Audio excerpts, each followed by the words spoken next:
Bagong. Dalem Kang Petro. Ngene ya Bagong. Kang Petro iki diwenehi nganu Bagong. Diwenehi titipan karo kakakmu Gareng supayane awakmu iki ngemban tugas saka Kanjeng Rama Bagong. Tugas napa Kang Petro? Ngene Bagong. Kanjeng Rama iki weling marang Kang Gareng. Lah Kang Gareng iki nitipno tugas iku karo aku supayane awakmu iki diutus Kanjeng Rama. Diutus sapa Kang Petro? Ngene. Awakmu diutus Kanjeng Rama supayane golek-golek tombo ana ing alas kono Gong. Lho. Nang alas Kang Petro. Emange tombo apa Kang Petro? Golek ana kemladeh sing templek ana jati garing. Walah. Kemladeh. Emange kanggo apa Kang Petro? Wis kono tindakane dhisik mengko rak ngerti kanggone Gong. Siap Kang Petro. Kono hati-hati.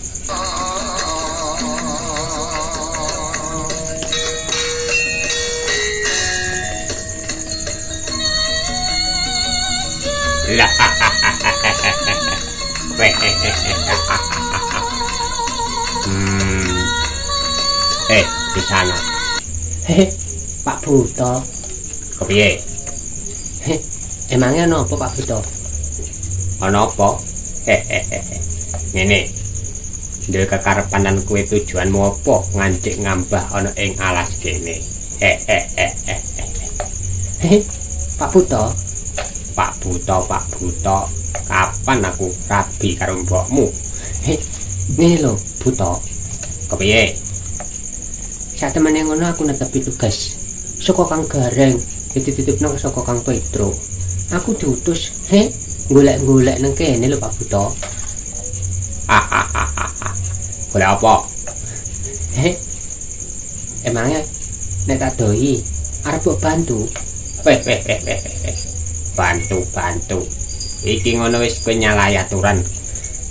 Aturan? Aturan apa Pak Buto?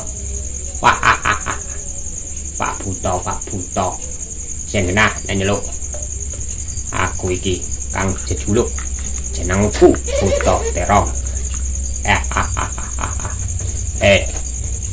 Kowe iki pawongan saka ngendi? Aku pawongan saka ngendi? Aku sing dimene ya nganu, salah sujine Punakawan to Buto. Ngene.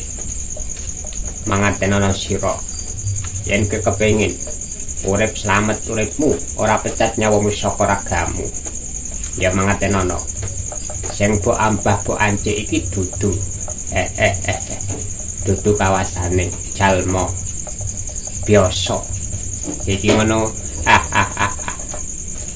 Kawasane Sang Prabu Dalem Yeksa Buta kang kuwasa ana ing kene iki. Mula saka iku. Aku minangkane salah suwijining prajurit kang duweni wibawa kuwasa, kang duweni kepercayaan saka Sang Prabu Dalem, duweni mandat lan titah, lan duweni tanggung jawab. Barang sapa wae sing wani ngambah ngancik ana ing kene iki bakale urusane dawa-dawa karo aku. Ngene lho to, Buto. Sapa mung jenengmu? Aku kang diarani Buto Terong. Buto Terong? Ya, kepiye? Ya, ngene. Aku ngono sak temene. Ora bakal sumingkir saka papan kene. Yen urung ngerti, yen urung kasil, lah aku iki ngono diutus. Dadi aku kok nek bali tangan kosong, ya aku ya isin to Buto. Kepiye? Isin. Pilih nyawamu apa bali saka papan kene. Yen kowe ra gelem sumingkir saka papan kene, bakal pecat nyawamu saka ragamu.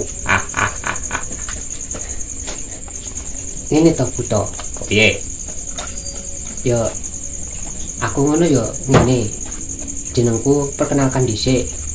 Ora sudi. Lho piye to? Ya, sapa kowe?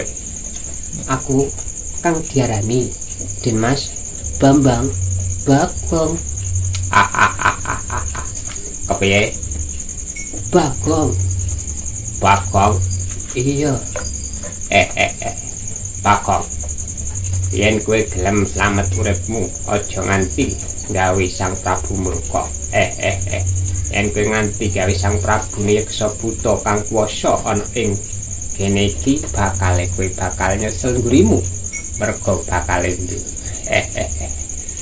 ngadepi para prajurit nyeksa buta. Ora luput, ora liya, mestine cacahe ora trima siji loro. Mesti akeh banget ngono, Gong. Ya ora peduli, pancen aku nganu kok. Wis biasa. Piye? Biasa? Iya wis biasa. Apa kowe ora duweni rasa geter-geter lan gemeter nalikane awakmu nyawang pasuryaku kang kawujudane rangah-rangah? Aku geter. Yo gak tau buta. Buta terong. Kepiye? Yen kira gelem andablek dikandhani. Kong, Bagong. Apa kandel kulitmu? Aku kandel kulitku. Aku ngono wis biasa lho, Tong. Biasa piye? Yo biasa ngadepi kaya ngono kuwi.